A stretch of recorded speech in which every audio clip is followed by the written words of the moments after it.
सफ़ेद तिल और लहसुन से एक मज़ेदार सी और आसान सी और बहुत ही हेल्दी सी रेमेडी तैयार करने लगे हैं। बहुत ज़्यादा हेल्दी सी ये रेसिपी है जिसे बनाकर आप इसको 5 से 6 महीने स्टोर कर सकते हैं, बिल्कुल भी ख़राब नहीं होगी। बीपी के लिए और शुगर पेशेंट के लिए ये बहुत ही ज़बरदस्त सी रेसिपी होने वाली है। पेट के लिए बहुत अच्छी है, जिस्म के दर्दों के लिए अच्छी है, सेहत के लिए बहुत बहुत बहुत अच्छी है। सिर्फ 7 दिन इसको रोज़ाना 1 चम्मच आपने खाना है रोटी के साथ, और यकीन माने बिस्तर से उठकर आप दौड़ने लग जाएंगे, इतनी ताकतवर और ये शानदार सी रेसिपी है। अस्सलाम वालेकुम, मैं हूँ ज़ारा। कैसे हैं आप सब? अल्लाह पाक से दुआ है अल्लाह पाक मेरे प्यारे प्यारे व्यूअर्स को हमेशा अपने घरों में हंसता और मुस्कुराता रखे। इस छोटी सी प्यारी सी दुआ के साथ आज की मज़ेदार सी हेल्दी सी रेसिपी बनाना स्टार्ट कर लेते हैं। तो यहाँ पर मैंने एक पैन ले लिया है। यहाँ पर सबसे पहले आपको आधा कप चाहिए सफ़ेद तिल। सफ़ेद तिल 2 कलर के होते हैं, एक बिल्कुल काले होते हैं, एक बिल्कुल सफ़ेद होते हैं, और एक सफ़ेद में ही ना हल्का सा इसका लाइट गोल्डन सा कलर होता है। जो भी आपको तिल मिले आप ले सकते हैं। मैंने लाइट गोल्डन वाले तिल लिए हैं, हल्के से ब्राउन होते हैं। तो ये लेना कितना है, चाय का आधा कप जो होता है ना आपने उतना लेना है। चाय पीने वाला जो 1 कप होता है उसका आधा मैंने यहाँ पर तिल लिए हैं। छोटे कप का आधा हिस्सा लिया है। जो हम चाय पीते हैं ना नॉर्मल छोटा सा कप होता है उसका आधा कप आपने सफ़ेद तिल ले लेने हैं। किसी भी पैन में कढ़ाई में डालकर हल्की सी आंच पर इसको ड्राई रोस्ट कर लेना है, बगैर किसी घी के, कुकिंग ऑयल के, कुछ भी नहीं डालना। इसको रोस्ट करना है ताकि इसकी जो अफादियत है, इसकी ग़िज़ायत है, जो इसका टेस्ट है वो निकल के आए और रेसिपी जो है हम काफ़ी लंबे अरसे तक इसको स्टोर कर सकें। और अगर तिल के वेट की बात करेंगे तो 80 ग्राम हमने सफ़ेद तिल लिए हैं। आंच हल्की रखनी है। जब देखें कि ये चटकना शुरू हुआ है ना तब तक आपने इसको जो है रोस्ट कर लेना है। तकरीबन 2 से 3 मिनट इसको लग सकते हैं। मैं अभी आपको चेक करवाती हूँ। ये चटकना शुरू हो रहे हैं तो आपने इतना ही इसको रोस्ट करना है, काला नहीं करना।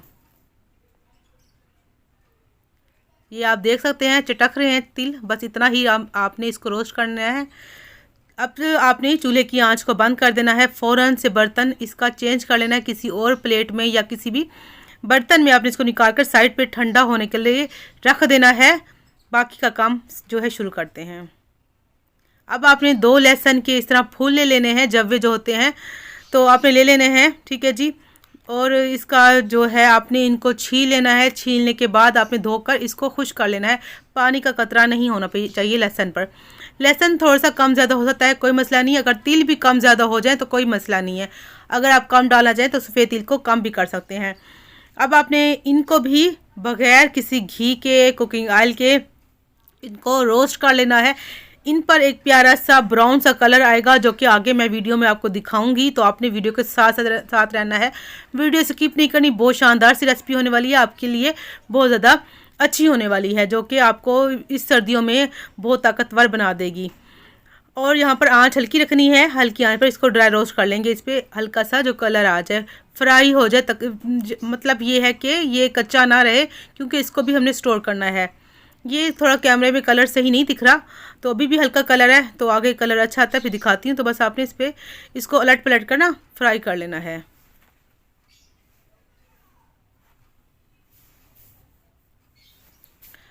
इसको भी 3 से 4 मिनट या 3 साढ़े 3 मिनट लगे होंगे तकरीबन। ये जो है आप देख सकते हैं कलर चेंज हो चुका है। और लहसुन को ना आपने हर तरफ से जो है इसको कलर दिला देना है, ताकि हर तरफ से एक प्यारी सी खुशबू भी आ जाए मज़ेदार सी, ताकि हम जब ये रेसिपी खाएं ना तो मज़े आ जाए। आप यकीन माने 1 चम्मच मैं कह रही हूँ ना, आप 2 चम्मच खा जाएंगे, मगर आपने खाना 1 चम्मच ही है। हर तरफ से आपने इसको अच्छे से इस तरह रोस्ट कर लेना है। इसका कच्चापन ख़त्म हो जाए, अच्छे से फ्राई हो जाए, चूल्हा बंद कर दीजिए, ठीक है। जो तिल थे ठंडे हो चुके हैं। मिक्सी के जार में डालकर, ग्राइंडर जार में डालकर इसको आपने दरदरा सा इसका पाउडर बना लेना है। फाइन पाउडर नहीं बनाना, दरदरा सा रखना है, ठीक है जी। चलिए इसको पीस लेते हैं।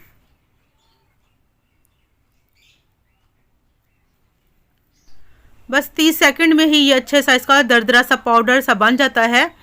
बस देखिए इसको आपने इस तरह छुड़वा लेना है, क्योंकि चिपक जाता है साइडों से। तो अब प्लेट पे रख दीजिए।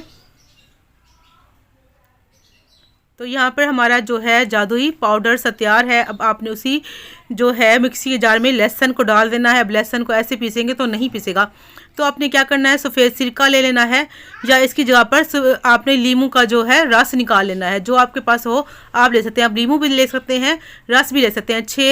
चम्मच टोटल मैंने सिरका लिया है, सफ़ेद सिरका विनेगर। इसमें से 3 चम्मच मैंने डाला है, 3 चम्मच साइड पे रख दिया है।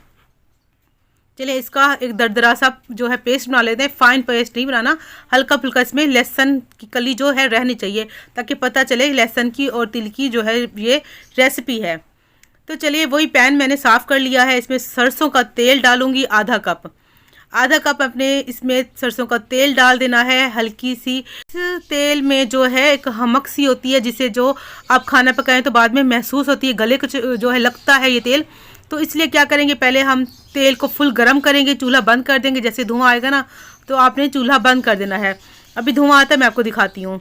तो जब ठंडा हो जाएगा तब हम इसको इस्तेमाल करेंगे। देखिए आपको अगर कैमरे में नज़र आ रहा हो तो धुआं जो है जाता हुआ पर दिखाई दे रहा है।